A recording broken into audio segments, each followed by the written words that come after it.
Hi, this is Gaethri Gautama. As part of today's Wellbeing, we're going to talk about boundary habits. So, what are boundary habits? Boundary habit is an activity or an action which allows you to navigate you into a new experiential reality.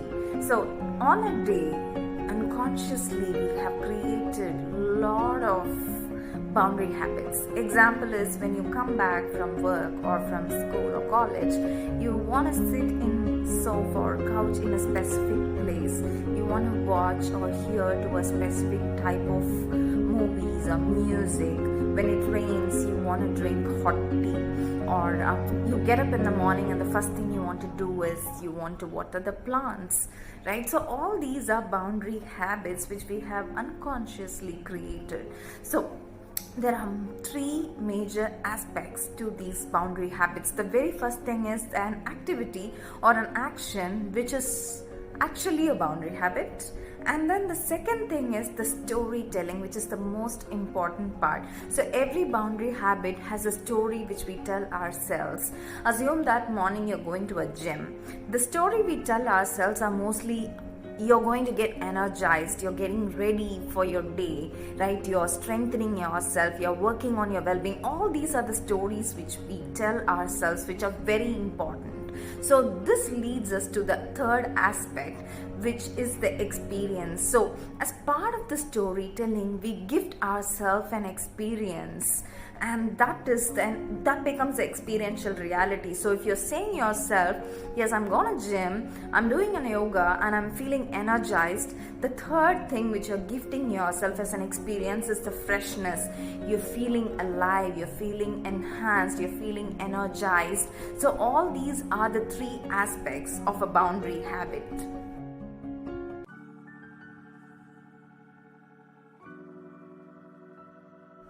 In shortcut, the boundary habits portal you into a new energy or an experience. So how do we leverage the boundary habits to change our life, enhance our life?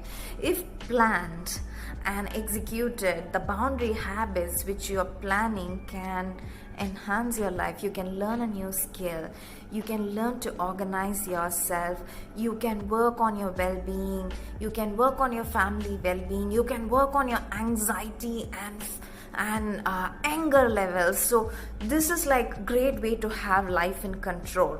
So assume that for an example, you're angry or anxious. You can tell yourself, okay, let me do 10 push-ups when I'm angry, or let me do a breathing exercise when I'm angry, or when or can I do journaling when I'm angry, right? Or make some 10,000 steps, or it could be too much, make 2,000 steps of walk when I feel anxious.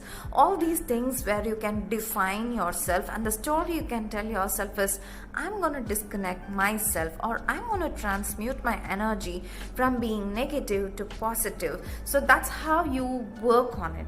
So let's see it in a little elaborate way. Throughout the day you have a spectrum of time from morning till night where you can plan to place your boundary habits. So morning is the time where you have a lot of energy. So I always suggest that you get into something more physical like yoga, walk, cycling, go to gym, do fitness, anything which enhances your energy. And just know that the energy can be enhanced by investing in it, not by taking rest. You enhance your energy. So that's how you plan your morning, little physical. And towards the middle of the day where you go to school or college or in between the work, these days we are getting into a toxic scrolling where we incessantly open the social media and keep scrolling with whatever which is being shown. We don't even prioritize, but we just keep scrolling because we just want to disconnect from what we have been doing. So instead of doing that, prioritize your day, plan your weekend, or plan when you want to meet your mentor.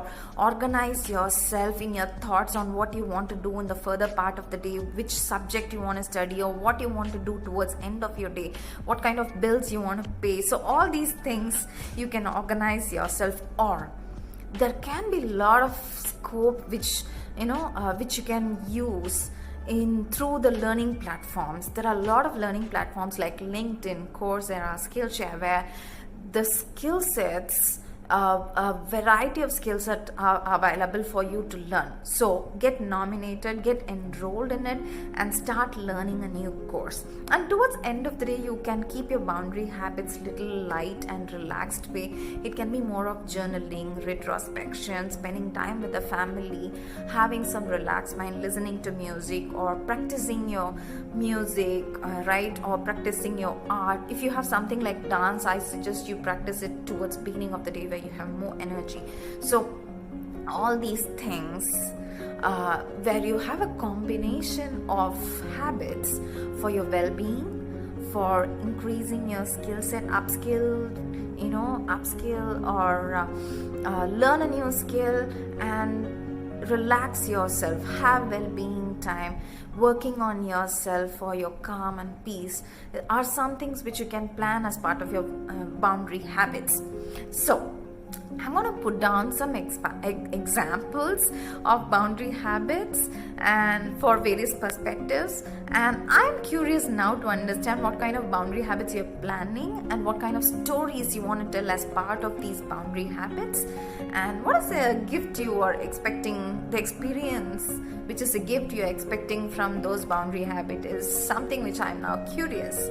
So write down in the comments and let me read through it.